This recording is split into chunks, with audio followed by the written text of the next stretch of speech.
Hi everyone, my name is Stan. You probably don't quite understand what happened right now. Why suddenly a guy in a beautiful car came to an incomprehensible quarter, went into a small, poor apartment that he shares with several people. The fact is that I am poor, but I pretend to be rich. Why am I doing this?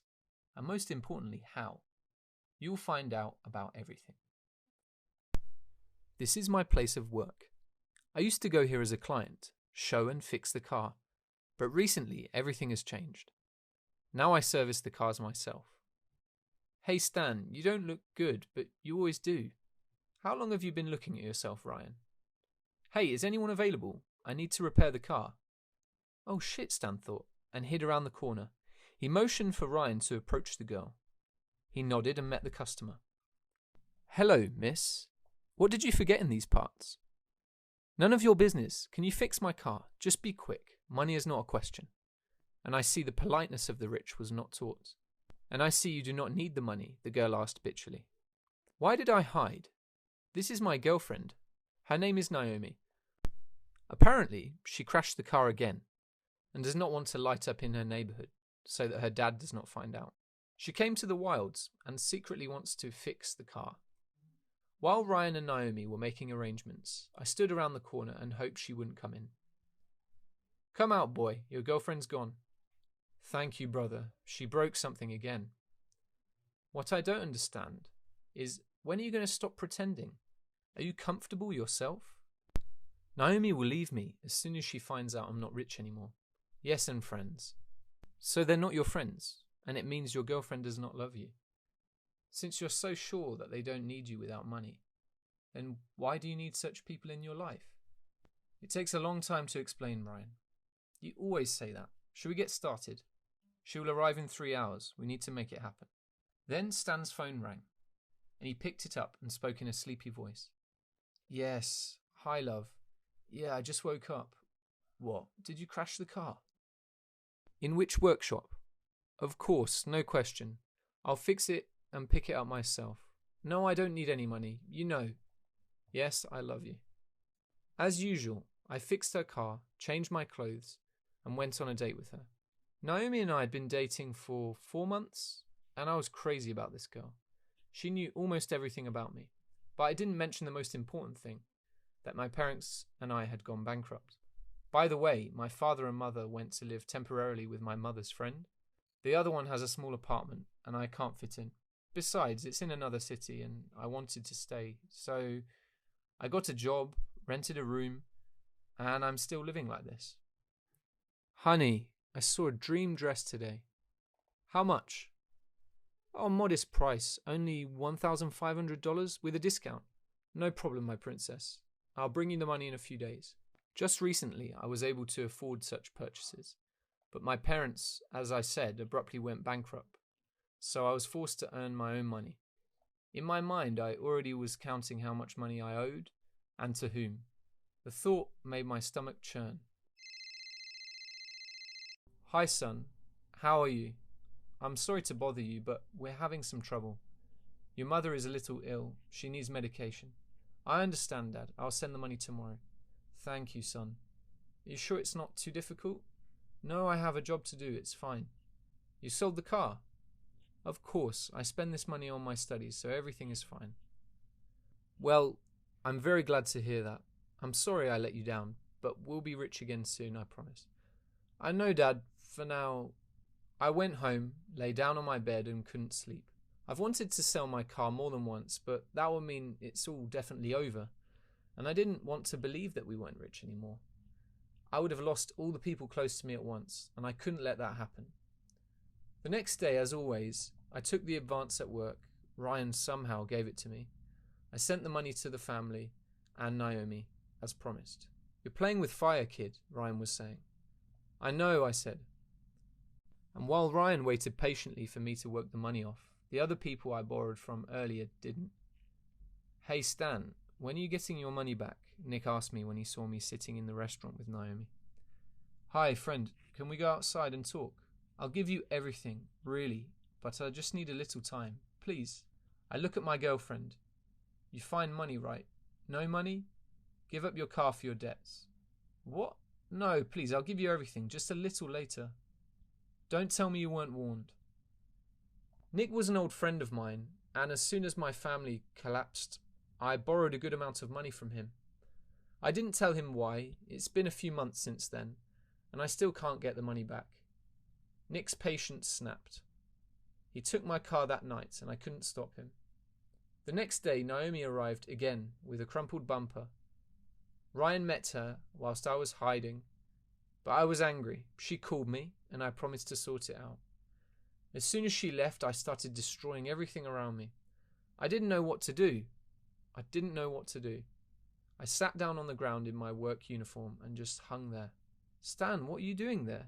You said you were home, Naomi said. Naomi, hi. And I thought you left. Do you work here? But why? At that moment, I felt my anger boiling. I got so angry that I yelled at her. Yes, I work here. My family is bankrupt, and I'm trying to feed myself.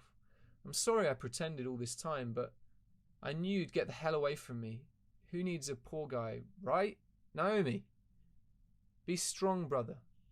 But now it will be easier. Do not pretend, said Ryan.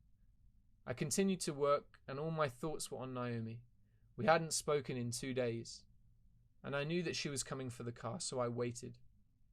It was stupid to hope for anything. I should have left her as soon as I found out I was now poor. But suddenly a taxi arrived, and a girl in simple clothes got out. Hey, pretty boy, you need some help? What? Naomi, but did you really think I was with you for the money? I have some, too, but you told me not to buy anything for myself. You told me not to, so I turned to you. But I'll prove that I really love you. And that I know something about cars, too. Naomi supported me, and I also realized I was creating a lot of problems for myself. By the way, she pulled out my car, and I sold it, and paid off my debts. The rest of the money I will now definitely spend on my studies. Also, Ryan suggested a case that I think might help us get back on our feet. We'll do it slowly. The main thing is not to refuse the help of your loved ones. So tell me guys, did you like my story? Write your opinion about it in the comments below. Do not forget to put some likes, share the video with your friends, and please subscribe to the channel. Hello everyone, my name is Jeff, and I'm the son of the richest man in the world. Now you'll start guessing, perhaps Googling who my father is, but I'll tell you right away that this is not about him, but about me. And I'm not going to brag about my life, much less tell you how my father earns, because I want to tell you about one important experiment that changed my life completely. Well, about everything in order, and while you watch, listen, don't forget to put likes and write comments and subscribe to our channel. A lot of guys are jealous of my life, because it has everything you need. I'm not talking about material goods, a big luxury house. I have 2 rooms, a dressing room, my own shower, personal maid, a couple of cars. I never complained about my life, although you'll be surprised, but there's a great deal of pretense in it, from which I have suffered not a little. Here, for example, is my environment. Thousands of messages about dating come to my mail and personal messages a day. There are both personal and fake accounts. I often write about how I just went on a date with someone, just invited this or that girl. I love girls, but I knew perfectly well that they didn't want me, but my money, or rather not even mine, but my father's. That's about the same thing happens with friends. For many years, I've been constantly surrounded by someone these people call me brother, friend, and then immediately ready to stab me in the back when I have no money left. I don't tolerate betrayal, especially because of the money. Well, I had a friend named Harry. At first, it seemed to me that I would communicate with my own kind, that is, rich children. I would definitely be sure of them because they themselves have money, which means that they are genuinely interested in me. So Harry and I have been in contact for many years, probably as long as I can remember. Among hundreds of friends, acquaintances, I chose him, resorted to the first call when I needed help. I was ready to share cars. I called, I came to solve his show-offs, and he had quite a few of them. And at the moment, when I was at a turning point, I was in an accident and couldn't walk for a while. I found out that he was dating my girlfriend.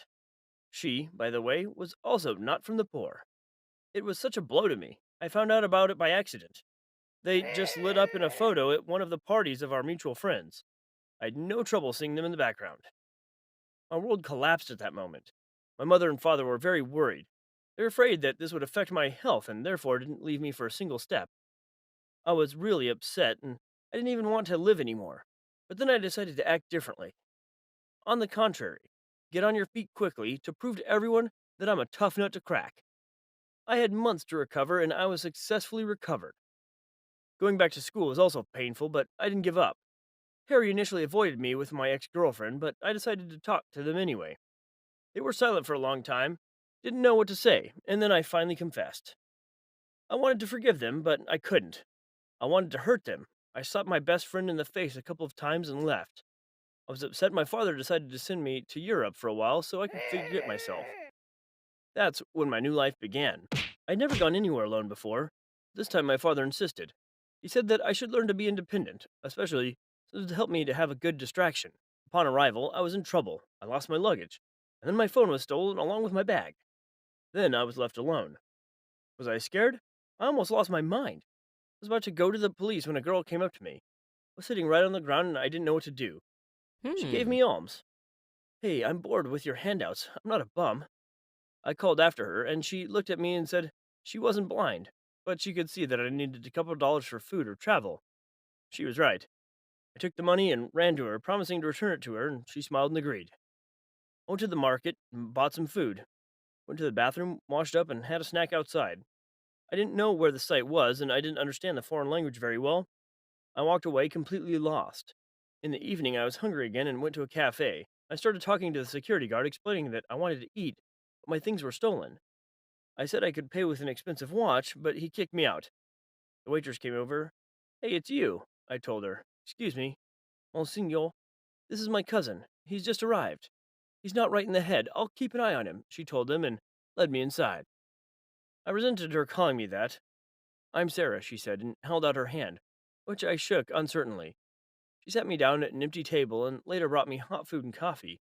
I ate heartily and thanked her, and then handed her the watch, explaining that there was nothing else to pay for it. But she didn't take it, and she could earn it herself. We sat down, and I told her how I got there, and she suddenly offered help.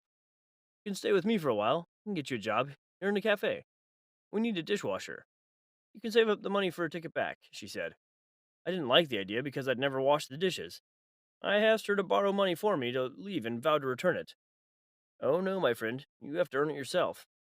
And you're lucky in general. I don't offer help to everyone, much less my own home. I just see that you're decent, and so I decided to help, as I helped once. Think of it as just passing the baton of good to you. Next time, you'll do the same for someone else, she said. It all looked strange, but I had no choice, so I agreed. Sarah showed me where everything was, and then brought me home. She had a small apartment, even my room was bigger. She was sleeping on the couch, and I was on the floor. I was hard and uncomfortable because her dog was sleeping next to me. The next day, she woke me up as so early and called me to work. I didn't want to get up. At the cafe, she introduced me to everyone, and then I got to work. At first, I didn't even know how to wash the dishes, but she showed me everything and said, "Hurry up." I was so confused and immediately broke several plates. I was told that they would write off my salary. It was terrible. As soon as I finished washing the dishes, they brought me more, and then more, and so on until the evening. I was already beginning to resent that it was an endless job, and everyone there started laughing at me. After a day of work, we came home. I ate a quick meal and passed out in a second, despite the dog. In the morning, we went back to work. The first week, I went crazy with pain in my legs, back, and I still had my pain in my hands. So I also received from the boss for not washing the dishes properly. At some point, I wanted to drop everything and leave, but Sarah calmed me down and reminded me of the ticket home. This thought motivated me. Already closer to the third week, I became more nimble, even managed to have a snack in between work. Sarah showed me around her city, and we took public transport. I ate fast food, and she helped me clean the house. I told her I was lost, but I didn't tell her who my father was. It turns out that Sarah also came here a few years ago to earn money and help her mother and brother. She sent them money every month, and she lived in the wild. I was just blown away by how she survives every day. Works silently, even on weekends, does not sit idle, and runs to a part time job. I admired her. A couple of days later, I found out that it was her birthday, and I made dinner myself, waiting for her to return from her part time work on the day off. Sarah was pleased, even though my dinner wasn't very good, and she pretended to eat it. In the end, I had to order a pizza. We danced that night, and then we kissed. I realized that I'd fallen in love with her. The next day, the police came to our cafe. They were looking for someone, and my parents were standing behind us. I'll not tell you how it all happened. They decided to take me away, but I didn't want to leave her. Sarah found out about me and refused to go. She felt that she did not correspond to the status of my family, and then I stayed with her. My parents didn't mind, and they saw changes in me for the better, and I finally found a real person.